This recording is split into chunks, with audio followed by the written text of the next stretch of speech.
முறையை சீரழிக்கும் பேராபத்து. அந்த அச்சுறுத்தலை வேரோடு ஒழிக்க வேண்டும் என்ற தெளிவான பார்வையுடனும் செயல்முறை அணுகுமுறையுடனும் தமிழ்நாடு அரசு பல்வேறு ஒருங்கிணைந்த நடவடிக்கைகளை முன்னெடுத்து வருகிறது. நம்முடைய மாண்புமிகு தமிழ்நாடு முதலமைச்சர் அவர்களின் வழிகாட்டுதலின்படி போதைப் பொருள் உற்பத்தி, கடத்தல், விற்பனை, விநியோகம் மற்றும் பயன்பாடு ஆகிய அனைத்தையும் ஒழிக்கும் வகையில் காவல்துறை, அமலாக்க அமைப்புகள், கல்வித்துறை, சமூக நல அமைப்புகள் மற்றும் பொதுமக்கள் இணைந்து செயல்படும் மிகப்பெரிய மக்கள் இயக்கமாக போதைப் பொருட்கள் இல்லாத தமிழ்நாடு இயக்கம் உருவெடுத்திருக்கிறது.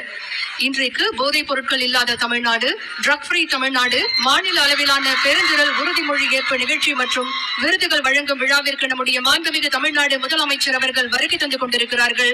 போதைப் பொருட்கள் இல்லாத தமிழ்நாடு என்பதை மையப்படுத்தி போதைப் பொருள் ஒழிப்பில் சிறப்பான நடவடிக்கைகளை எடுத்து தமிழ்நாட்டின் நலன் காக்கும் தன்னிகரில்லா தலைவர் நம் மாண்புமிகு தமிழ்நாடு முதலமைச்சர் அவர்கள். தமிழக பெண்களின் பாதுகாப்பு, கண்ணியம் மற்றும் அதிகாரம் அளிப்பை மேலும் வலுப்படுத்தும் வகையில் சிங்கப்பெண் அதிரடி படையை உருவாக்கி புதிய முன் உதாரணம் படைத்த முன்னணி தலைவர் நம்முடைய மாண்புமிகு தமிழ்நாடு முதலமைச்சர் அவர்கள்.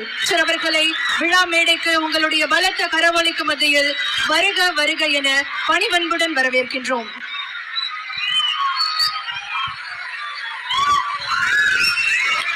மதிப்பிற்குரிய தலைமை செயலாளர் அவர்களையும் காவல்துறை உயர் அதிகாரிகளையும் வருக வருக என அன்புடன் வரவேற்கின்றோம்.